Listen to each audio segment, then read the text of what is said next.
Hello, je m'appelle Noé, j'ai 19 ans et je vais vous raconter mon aventure qui s'est passée il y a quelques mois. Il faut savoir que j'étais en année sabbatique, j'avais fait quelques jobs, j'avais réussi à mettre un peu d'argent de côté et puis je voulais relever un challenge, un défi, quelque chose pour une bonne action.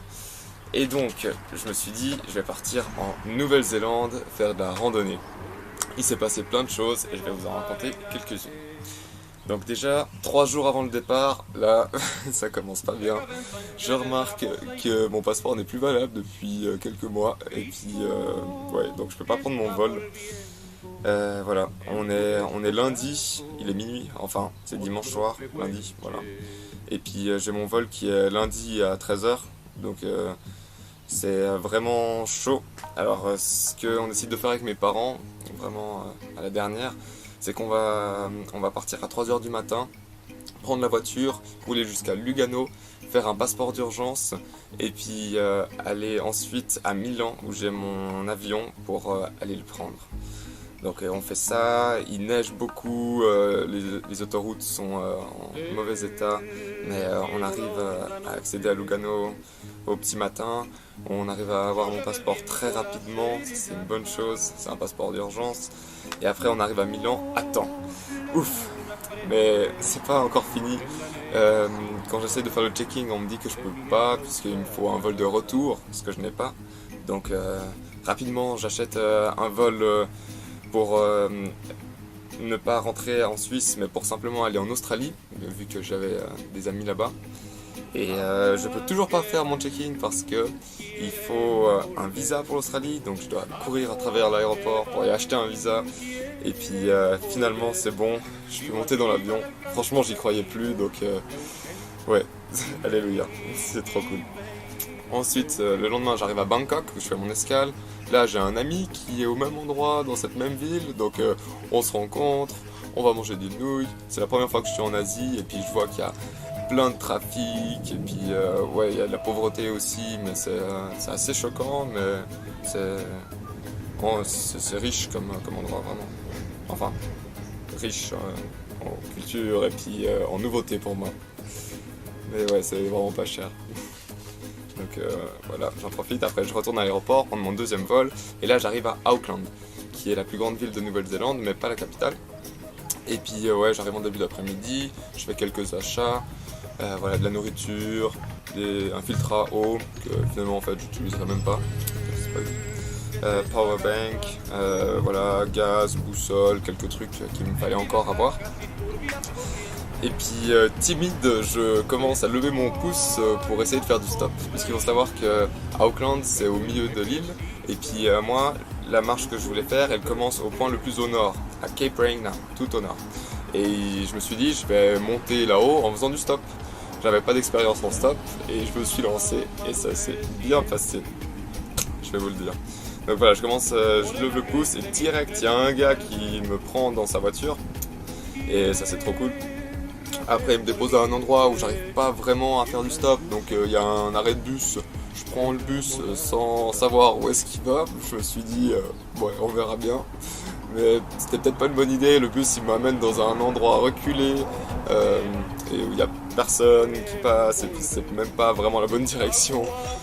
Donc ouais, je crois que je me suis endormi dans le bus. Après, je suis au terminus et il faut sortir du bus. Je sors et là, j'oublie ma tente dans le bus.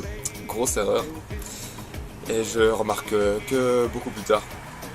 Donc voilà, je commence à marcher, puis finalement il y a un couple qui me prend en stop, et puis après un étudiant qui me prend en stop, il m'amène même dans un magasin pour que je puisse trouver une tente, mais finalement je trouve pas ce qu'il faut, mais c'est pas grave.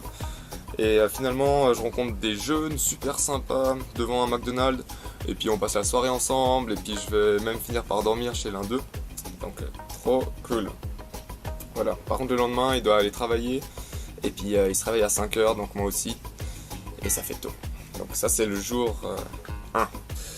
Ouais, il est 5 h du mat, j'essaie de faire du stop toujours pour arriver en haut, mais au nord de l'île.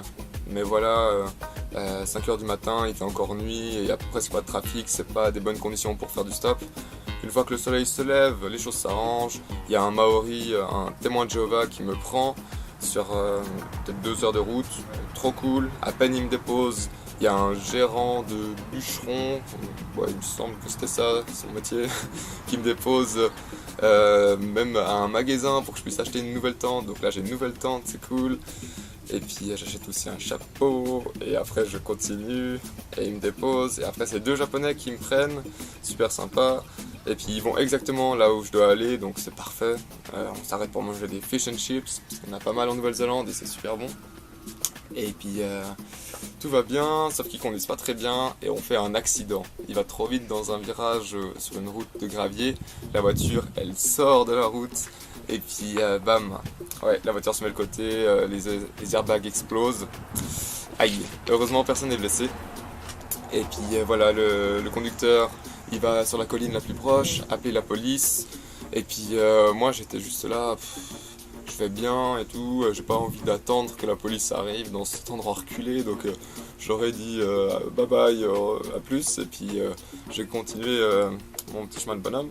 J'ai continué à faire du stop, là il y a une Maori qui m'a prise, et puis finalement deux Canadiens qui m'ont amené au Cape Reinga, donc mon lieu de départ. Là-bas il y a un grand phare qui est connu, j'ai été regarder, et ensuite j'ai commencé à marcher.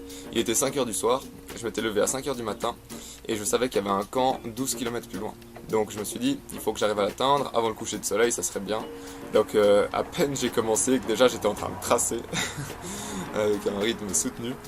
Mais ouais, je passe à travers des paysages magnifiques, vraiment le début c'était incroyable, avec des plages désertes, sans fin, et puis différents types de sable, et puis un peu des dunes, c'était incroyable. J'arrive au campement, juste avant le coucher de soleil. Parfait. Je me baigne, après je papote un peu avec une famille de Français qui sont là et puis qui font juste une journée de marche. Donc sympa. Bon petit repas et puis dodo. Et je dors comme un tronc puisque ça fait quelque chose comme 4 nuits que j'avais pas fait passer une bonne nuit. Donc voilà, surtout grosse journée le jour d'avant. Et j'ai bien dormi. Et après je suis motivé pour commencer ma première vraie journée de marche. Je commence sur la fameuse 90 Mile Beach, qui est une plage qui en théorie fait 90 miles. Et ouais, c'est joli.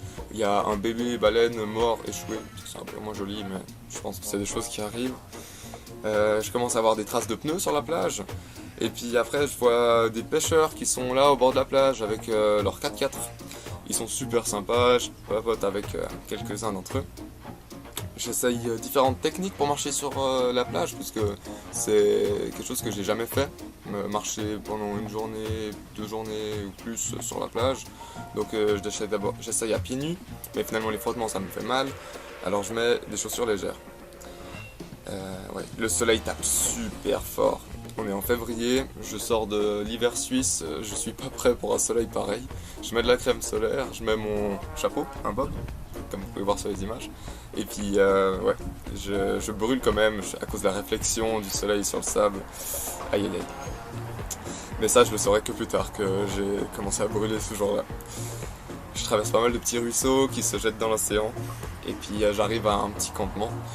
Je suis épuisé, il y a des moustiques partout, donc je me douche vite fait avec une bouteille d'eau et puis ouais, je vais dormir. Je suis KO. Ensuite, 17 février, 3e jour.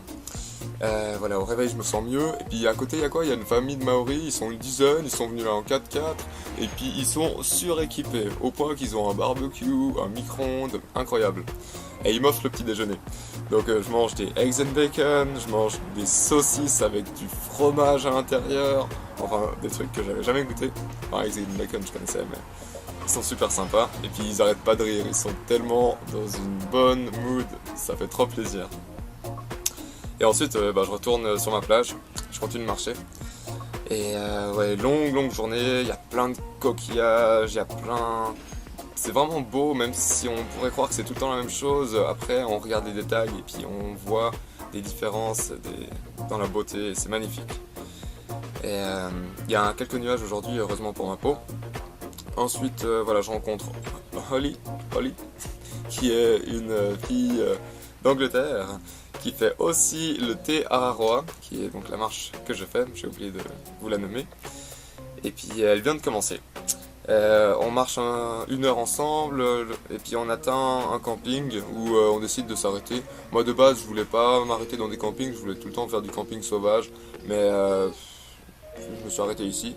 Il fallait payer 15 $ pour la nuit, puis on avait le droit à la cuisine, aux douches chaudes et puis aussi à une bière.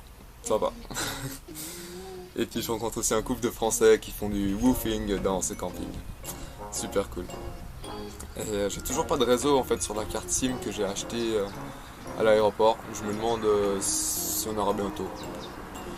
Jour 4, toujours sur la plage, je continue. Malheureusement, Oli a un problème de genou. Ça vient pas d'arriver, ça fait un moment. Et puis elle avance pas vite. Donc je continue ma marche solitaire. Je vois de plus en plus de voitures, des quads, même après 1 ou 2 vélos. Mais par contre le plat et le sable commencent à me faire mal aux pieds. Donc je choisis de marcher avec mes, mes boots, comment est-ce qu'on dit ouais. Mes bottes, ouais, enfin c'est pas des bottes de pluie mais c'est des bottes de marche. J'ai des très bonnes bottes et puis ça maintient mieux le pied, puis c'est une bonne chose, ça va mieux. Ensuite j'arrive à un petit village et puis je fais quelques petites emplettes, j'achète un petit peu de flocons d'avoine pour le petit déjeuner et puis quelques pains pita pour midi avec un petit peu de saucisson ou bien de fromage emballé par unité. Voilà. Les prix sont super chers mais j'ai pas trop le choix. Ensuite je monte la tente juste à côté de l'océan. Et puis c'est magnifique, je vais me baigner encore une fois. Et ouais, je rencontre Abraham qui se balade avec sa famille et puis leur âne. Abraham, super sympathique. Ensuite je dors dans ma tente. Et le jour 5 peut commencer. Alors là, qu'est-ce qui se passe? Vous le saurez bientôt.